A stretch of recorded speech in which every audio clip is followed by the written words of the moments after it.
Hello everyone. After a short break, I had to order some materials. We're back on the Lotus. I've got the sky hook back in place. Got her pulled up. The old adage of repairing collision work is the last damage that is put in is the first damage you take out. So I'm going to work my way here. V this out so to lay down. It's delambed from the wheel well arch. I'll reattach that and gradually work my way forward and make this thing all better. I've gone underneath and put what they call a little pole jack underneath there. I got it stretched up, pushing everything forward. Took some of the bulginess out of this area. So we'll start making some dust and see what it does.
Well, as often the case for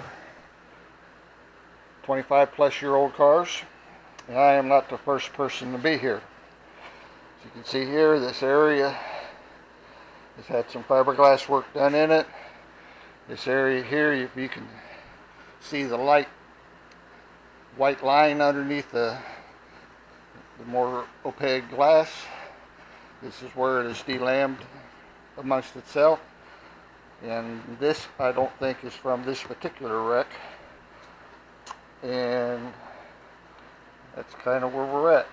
Not surprising. You can see here we got red, we got filler primer material, we got more red, and then this is probably more the filler primer, possibly original primer or gel coat, but obviously it's had some repairs here in the front before. So we'll keep grinding and make it better.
After looking at it with all the multiple repairs and how broken up that particular section is, I've decided to take the step of removing it so I can get to the backside.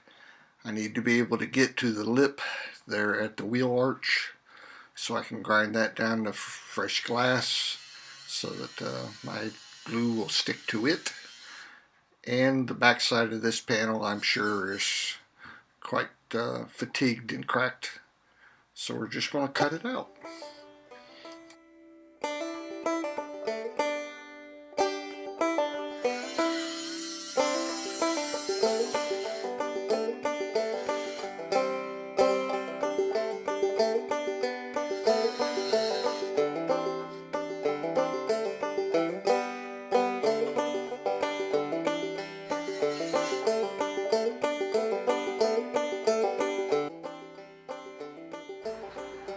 Okay, well, as you can see here, this is the previous repair, and this area here, that's the previous repair work done.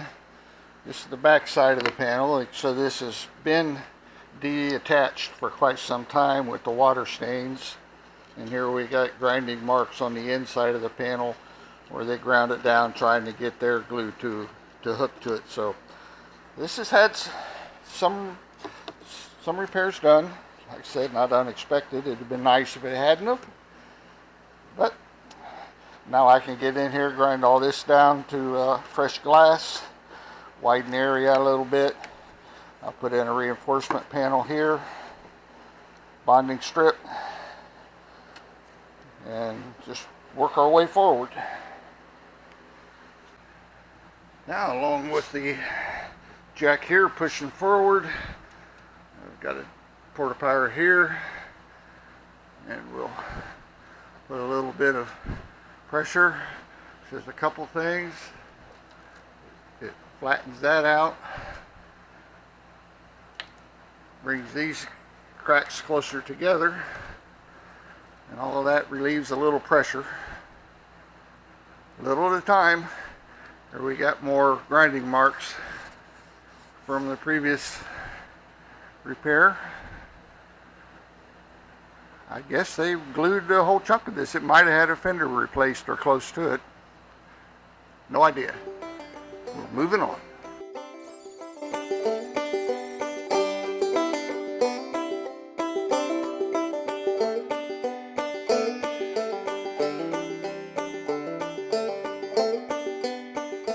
And here's a little trick that I've used. I've put the grinding disc on backwards. I'm going to try to get to the back side of the fender and grind it, getting it ready for the fresh adhesive.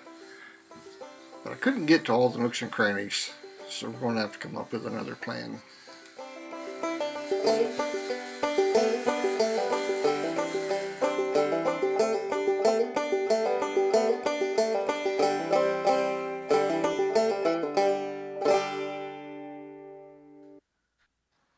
And at this point, I've cut out a piece of material I'm going to use for the bonding strip, and I'm going to get this thing in there and see if we can locate it.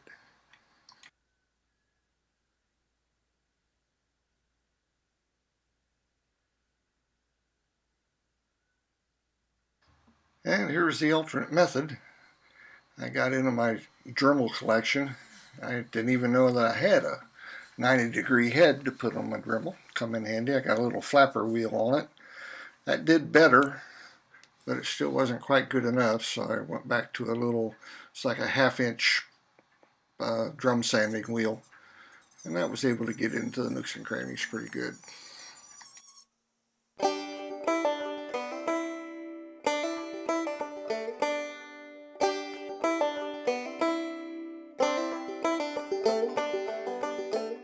And got the bonding set trimmed to fit.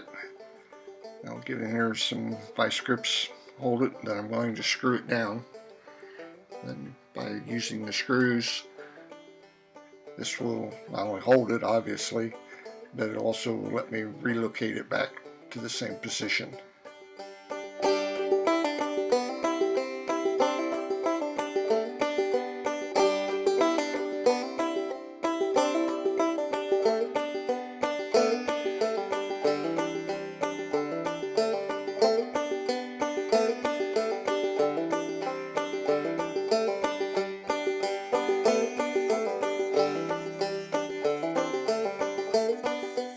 And prepping the back side of the piece that we cut out and getting rid of all the extra bonding adhesive that was in the road, both previous collision and factory. A little extra trimming to fit so it'll lay down nice. And getting close and mixing up glue.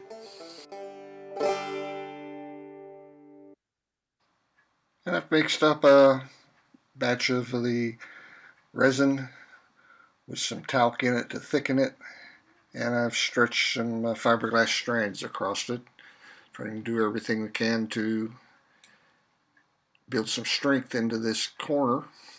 This is a high stress area. That's where with the fender inner well,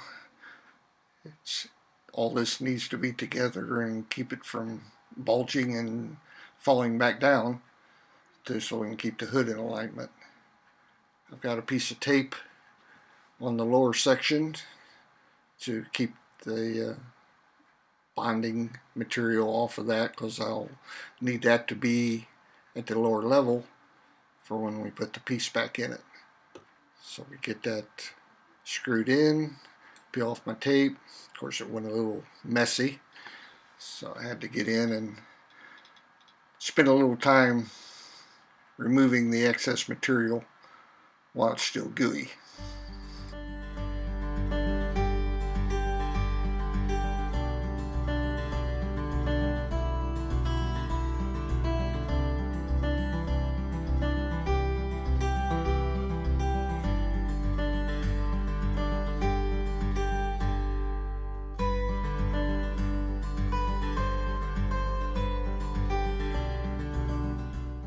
I've finished prepping the back side of the piece we cut out.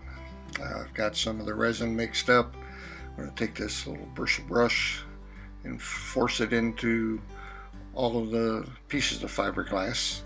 I've got all the big loose chunks off of it, and then I'm going to lay some matte material over the inside, just one layer, to hold everything together, keep it from wiggling, and then we'll fit it up on the next run. Give it a chance to drive at least overnight. I'll see how flexible it is. Might have to let it go another extra day, but we'll see.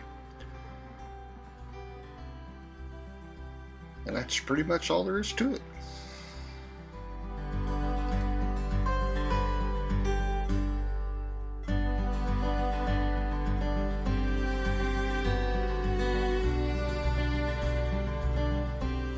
And that's it for this installment. The next video I will be taking this piece here, bonding it to the bonding strip, and pick the next piece of damage to work on. So once again, thanks for watching. We'll see you on the next video.